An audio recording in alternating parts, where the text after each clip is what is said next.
Hey, welcome back to Papa's Custom Cars. As with life getting in the way of the Nova, so do our vehicles. Our company truck, our Papa's Custom Cars company truck that we use to tow, has a bad water pump. So we're going to change out the water pump, all the hoses, the serpentine belt, the pulleys, and the tensioners, along with exchanging the coolant and everything else. But that's going to be our project for today. So let's get to work.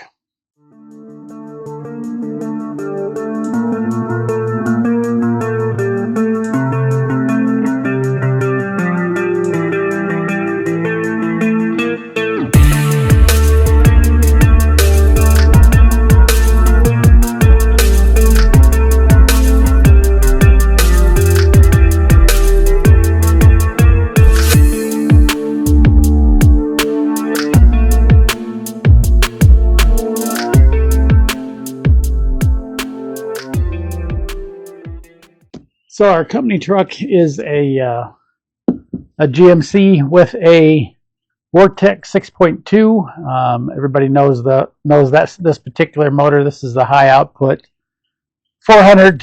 What is it? 20 horse, 6.2 liter, all aluminum V8. Nice rumbling little truck. Has over 400 foot-pounds of torque. Towing capacity 7,000 pounds. So this is our main tow vehicle at this point, for distance anyway. Short, we use a pickup truck, but for our longer distances, we use this because it's much nicer. This is the fully loaded truck, so it's definitely a really, really nice cruiser. What we've noticed is a couple of things happening. We developed a small oil leak, small depending upon your statement of small, and then we've also got a water pump leak out of the weep hole. So that means we've got a bad water pump. So we went over to O'Reilly's. We picked up all the parts we need. The water pump comes with a thermostat and thermostat housing, so that makes life simple. This will be the first time I've worked on an LS motor.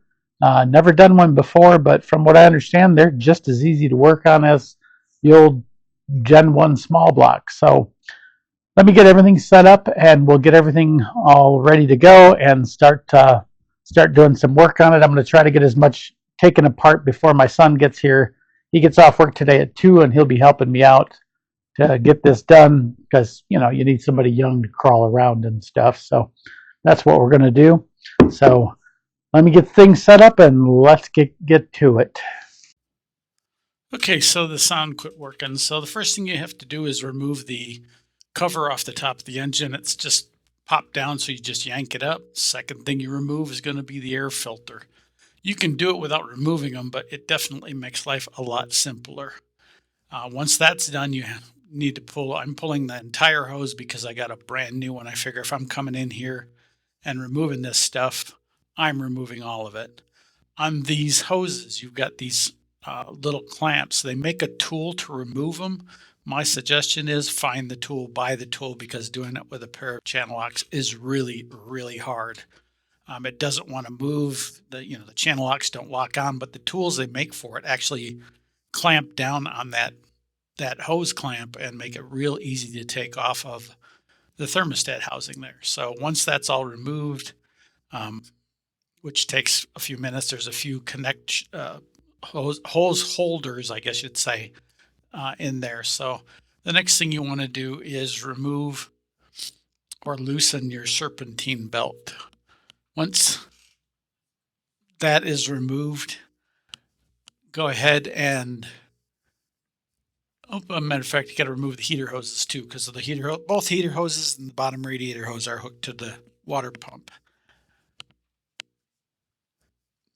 So once we get those apart, then we release the tension on the serpentine belt and remove the serpentine belt. One of the nice things about this water pump that I found was you can remove this water pump without removing any of the outside brackets for the alternator, the air conditioning, and all that other stuff. You can just get in there and pull the whole thing right out of there. So it makes it really, really nice. So the LS is a real good engine for that. Definitely makes it real simple to be able to pull all that stuff off without having to remove everything. So in this particular case, we are removing the entire water pump. It was leaking out of the weep hole, which tells us that we've got a bad bad seal inside of it, and I was able to purchase one at O'Reilly's. It was $160, give or take, and it included everything that you needed, the thermostat housing, everything. So that made it real simple. Once we got in there, we cleaned as much as we could, got all the oil and stuff that was just there. There is a lot of caked on oil. There is an oil leak somewhere, but it's down. It looks to be behind the lower pulley. So I think the only way we're going to be able to find it is to pull apart or pull that pulley off. I did power wash everything to make it nice and clean, but still there's a lot of grime underneath there and across the valley pan. So we go ahead and we pull off the water pump now. It's really nice. It's only 6 bolts. It's 2 more bolts than a standard water pump on a Gen 1 Chevy engine. So it is just as simple to remove. It just looks a lot more daunting with everything on top. But like I say, once you pull the covers off everything and the air box off of there, then it makes it really easy to get to everything. So now we're removing the bolts to get that off.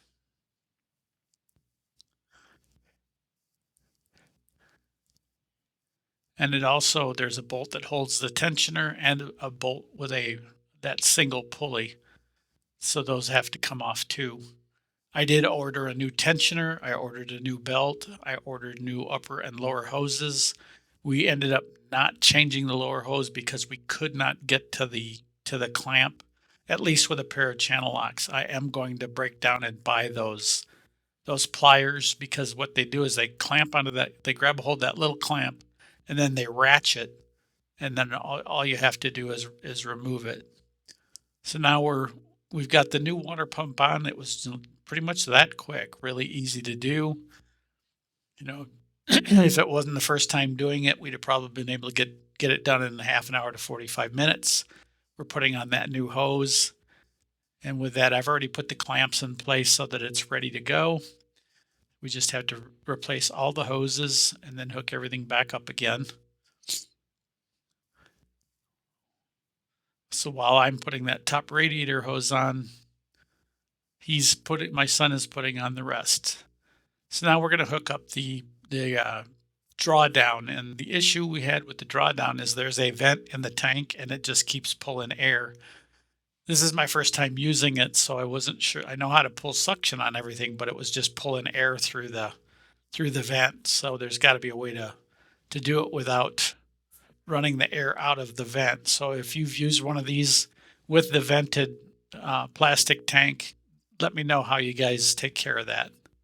So we put it in, started it up, filled it with fluid, and we ended up with a big old leaking water pump, a thermostat housing. So here's the water pump out of the car. Just kind of showing you guys, what's involved. Those that have never seen one before, as you can see, it's basically a bigger version of a Gen 1, and there are 6 bolts in it as opposed to the 4 on a regular Gen 1 engine. So you've got different passages that pushes through the heads and everything at the same time. And then your tensioner is always also bolted to it, and of course, all of your hoses. So you pull every single hose off of it to put it on. Really, really simple process. Like I said, I'm now a fan of the LS engine because of the way this thing is so easy to put on and take off. I was thinking you had to pull all the accessory drives off of the front, like you do on a Gen 1, where sometimes you have to pull the brackets that hold the water pump or the alternator and the air conditioner and all that other stuff. With the LS motor, you don't have to. It just those 6 bolts, and this whole thing just comes off. The thermostat is part of the unit, so it makes it real easy to remove.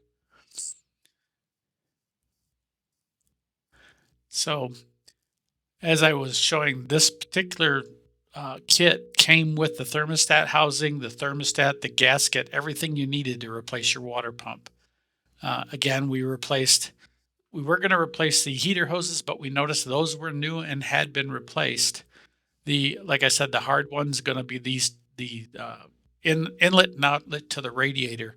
They have there's a special clamp that you can buy. It ratchets and holds that clamp open so that you can pull them off with ease. And my suggestion to everybody is, if you're going to be pulling these hoses off, you definitely need to make sure that you have that tool. It just makes life a lot easier. Yes, you can do it with a pair of channel locks like we did, but I'm telling you, it would have been a whole lot easier had we had that clamping mechanism.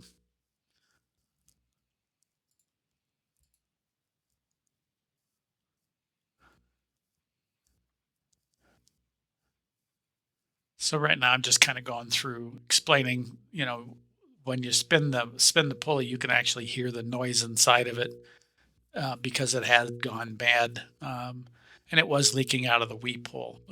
For those who don't know, when a water pump goes out, there's a weep hole in it so that the antifreeze water solution goes out. And that makes life a lot easier.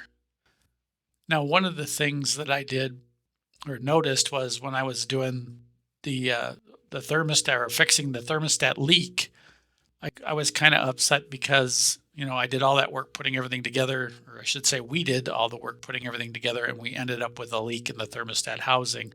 And I thought, well, wow, what's the deal with this? One of the nice things is you're able to pull the thermostat housing off without taking anything off. Now, I took off the air box and I took off the cover just to make it easy to get to everything. You have to take off the top cover in order to get the air box out. So here I'm just pulling the thermostat loose, and I'll show you here in a second what happened to cause the leak. I've never put one together, but look at the gasket right there. You see how it's not all the way around that thermostat? That's what caused my leak. When you put it into the vehicle, you have it slides inside the thermostat housing. Mine wasn't all the way in. I didn't put it in properly. I put it on the housing first, and then I tightened down the thermostat or the thermostat housing, and I shouldn't have done that. I should have put it in place and then tightened the thermostat housing.